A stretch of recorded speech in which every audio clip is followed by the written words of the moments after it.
పులివెందులలో జగన్మోహన్ రెడ్డి షర్మిల భేటీ కాబోతున్నారా? ఈ పంచాయతీకి వైఎస్ విజయమ్మ పెద్ద మనిషిగా వ్యవహరించబోతున్నారా అంటే అవుననే సమాధానం ఇస్తున్నారు కొంతమంది రాజకీయ విశ్లేషకులు. ఇక ఇదే అంశానికి సంబంధించి మనతో మాట్లాడేందుకు ప్రముఖ రాజకీయ విశ్లేషకులు జగదేవ్ గారు మనతో ఉన్నారు. ఆయనతో మాట్లాడదాం. సార్ నమస్తే అండి. నమస్తే అండి. సార్, పులివెందుల్లో జగన్మోహన్ రెడ్డి షర్మిల భేటీ కాబోతున్నారా?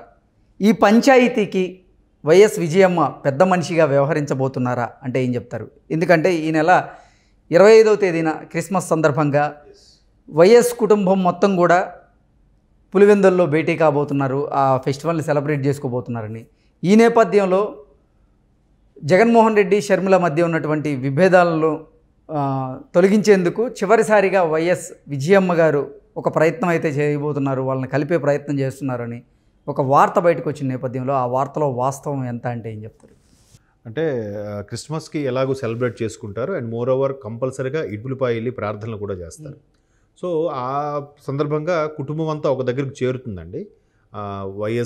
వైఎస్ఆర్ అదే రాజశేఖర రెడ్డి గారి brothers, cousins, Rajasekhara Reddy brothers, వాళ్ళ పిల్లలు అందరూ కూడా మ్యాక్సిమం కలుస్తూ ఉంటారు ఈ పండగకి.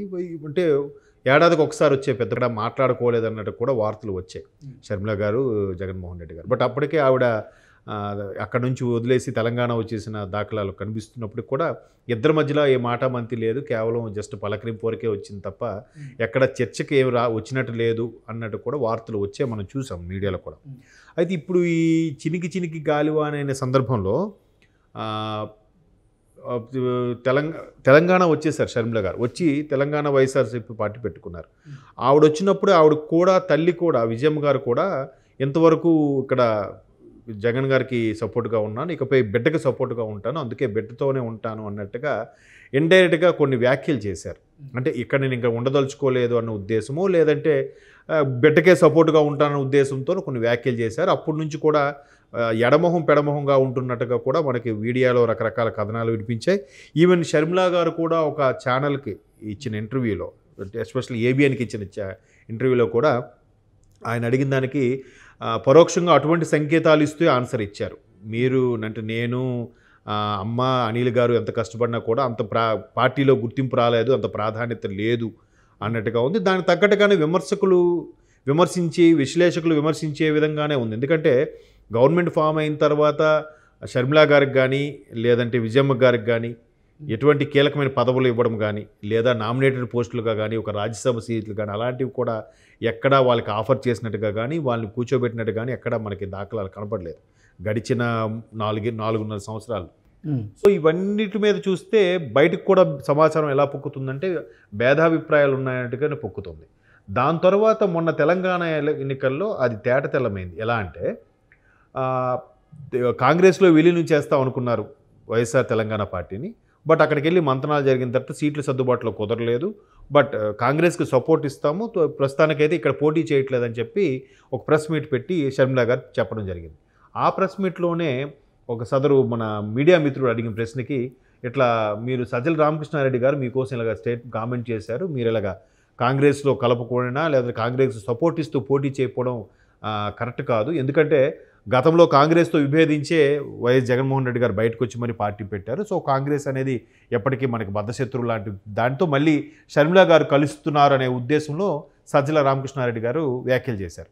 దానికి షర్మిల గారు ఏం కౌంటర్ ఇచ్చారంటే అసలు మేము ఆ రాష్ట్రం వదిలి ఇక్కడికి వచ్చినప్పుడే మాకు వాళ్ళకి సంబంధమే లేదన్న చెప్పిన సజ్జల గారు ఇప్పుడు మళ్ళీ మా గురించి ఇలా మాట్లాడుతున్నారంటే మళ్ళీ మాతో సంబంధం కలుపుకోవాలని చూస్తున్నారా ఏంటి, ఈ ప్రశ్న ఏదో వాళ్ళకే అడగండి అన్నట్టుగా అన్నారు. అంటే సంబంధం లేదు మళ్ళీ కలుపుకుని చూస్తున్నారంటే విభేదాలు ఆ స్థాయి వరకు వచ్చేసాయని ఆవిడ చెప్పకనే చెప్పారు కదా.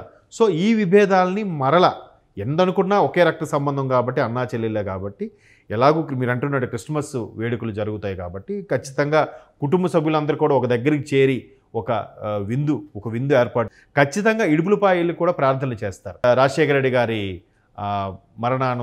మరణం డేట్ రోజు, ఆ రోజు కూడా వర్ధంతి రోజు కూడా సెప్టెంబర్ 2కి అప్పుడు కూడా ఇడుపులపాయ వెళ్ళి ప్రార్థన చేయడం మనం చూస్తున్నాం గడిచిన 4 ఏళ్లలో. సో ఇలాంటప్పుడు కలిసినప్పుడు ఖచ్చితంగా వీళ్ళిద్దరి మధ్య మాట మంతి ఉంటుందా ఉండదా అనే డౌట్ అందరికీ ఉంది. కాబట్టి పెద్దావిడిగా విజయమ్మ తల్లికి 2 కళ్ళు అవసరమేగా. సో ఆ నేపథ్యంలో ఆవిడ మళ్ళీ మాట్లాడి ఒక సమంజస కొలికి తీసుకొచ్చే అవకాశం ఉంది. లేదంటే నెక్స్ట్ గవర్నమెంట్ ఉంటుందా లేదా ఎలా ఉండబోతుందా అనే దాని మీద కూడా మరలా ఎడమొహం పెడమొహంగానే అలాగే వచ్చేసే సందర్భం రిపీట్ అయినా కూడా ఆశ్చర్యపోవక్కర్లేదు.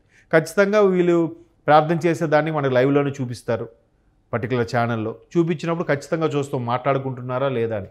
ఒకవేళ మాట్లాడుకున్నా హాయ్ బాయ్ లాగా ఉంటుంది తప్ప అంతగా ఈ డిస్టర్బెన్స్ వచ్చిన వాటి అన్నిటి కూడా చర్చోపచర్చలుగా చర్చించే అవకాశం అయితే ఉండదు.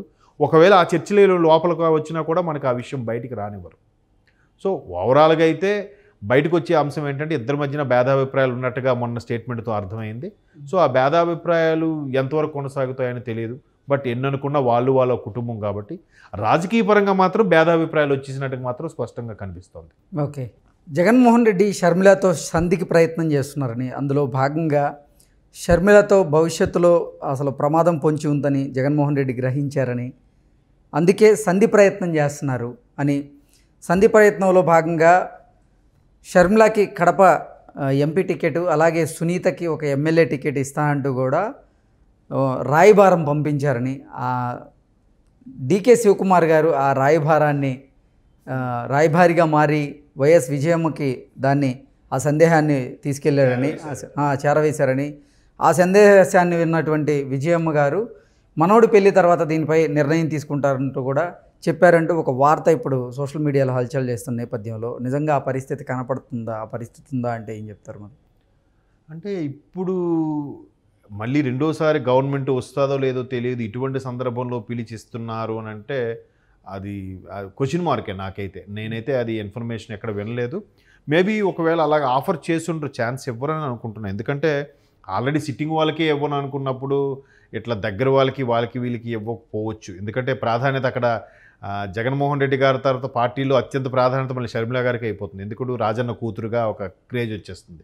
ఆవిడకి అంత ఇమేజ్ వచ్చేస్తే ఇంకా పార్టీలో ఈయన తర్వాత ఎవరు ఉండకూడదనే ఇది చాలా సందర్భాల్లో మనం చూసాం. కాబట్టి ఆవిడకి కూడా క్రేజ్ వస్తుంది. కాబట్టి అలాగా ఆవిడకి ఆ స్థానం ఇచ్చి పోటీ చేయమని అంటారని నేనైతే అనుకోవట్లేదు. మేబీ సునీత గారికి ఎమ్మెల్యే టికెట్ ఆఫర్ చేస్తే చేయొచ్చు గాక. బట్ అది కూడా ఈ ఇష్యూస్ అన్నీ జరిగిన తర్వాత అది కూడా ఇవ్వరు. ఆవిడకి అంత ఇమేజ్ వచ్చేస్తే ఇంకా పార్టీలో ఈయన తర్వాత ఎవరు ఉండకూడదనే ఇది చాలా సందర్భాల్లో మనం చూసాం.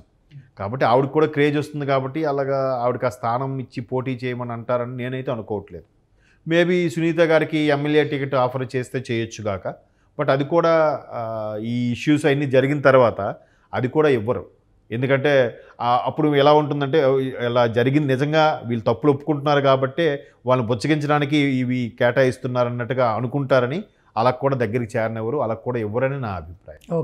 ఓకే జగదేవ్ గారు, thank you so much. Thank you.